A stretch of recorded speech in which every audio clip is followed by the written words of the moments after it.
করে লাগাতে হয়। এই করলাম। ভেতরে এঁটেল মাটি, এঁটেল মাটি দিতে হয়, এখন এঁটেল মাটি নেই, যা আছে সেই দিয়েই করলাম। তো বাড়ির মাটি একটু আয়না দিতে হবে।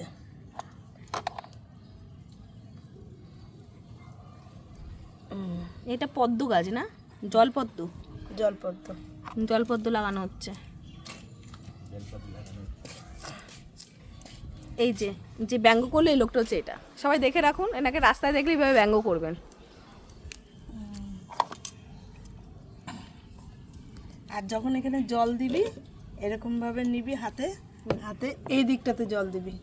জল দেবো কেন, জলের মধ্যেই তো আছে। জলের মধ্যে আছে, দুদিন বাদে রোজই একটু একটু করে জল দিতে হবে। যখন এটা পাতাটা উপর দিকে উঠবে তখন তো জল দিতে হবে। আর এই জলটার মধ্যে বৃষ্টি পড়লে তো পুরো ভর্তি হয়ে যাবে, তখন হবে হবে ভালো হবে তো, বৃষ্টির জল এটা ভালো হয়। তো ডুবে যাবে তো এটা পুরো, এটা তো ডুবে যাবে। আবার টিপ্পনি কাটলো এই লোকটা, দেখুন সবাই সামনে দিয়ে।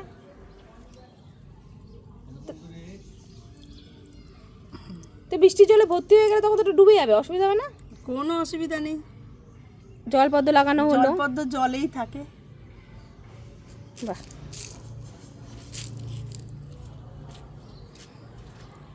ছাদ বাগানে একটা কর্মচারীতে হচ্ছিল না আমাদের, তো আমরা আরেকটা কর্মচারী নিয়ে এসেছি। এবার উনি এসে লিলুয়া থেকে জলপদ্ম এখানে স্থাপন করে গেল। কারোর বাড়িতে আর কোনো গাছপালা থাকলে আমাদের বাগানে দিয়ে যান। এই বাগানে নাকি গাছপালা এখনো সংখ্যা অনেক কম আছে, মোটামুটি বাড়িটাই বন জঙ্গল করে দেবে এরা। কি সুন্দর হয়েছে গাছ। এটাকে আবার কি তুমি আবার আবার এই বাটিটাও নিয়ে নিয়েছো? ভাল লাগছে না অনেকবার। আমি এটাতে খাবার গরম করতাম, মাইক্রোওয়েভ বাটি। নোংরা হয়ে পড়েছিল না পড়েছিল না, পড়েছিল নোংরা জায়গায় পড়েছিল। আমি ভালো লাগছে না আমার, ফেটে গেছিল। কোনো ফাটেনি, এটা পুরো পরিষ্কার বাটি। কোথাও ফাটা আছে দেখা বলো তো, এটা মাইক্রোওয়েভে পেয়েছিলাম। ওগুলো জিনিস বানিয়েছি তোমরা, তুমি কেন বানিয়েছো? সুবিধা করে ও জিনিস সব এখানে ও নিয়ে নিয়েছে। তুমি সব জিনিস নিয়ে নিয়েছো, এটা মাইক্রোওয়েভের বাটি। ভালো লাগছে না কিন্তু আমার।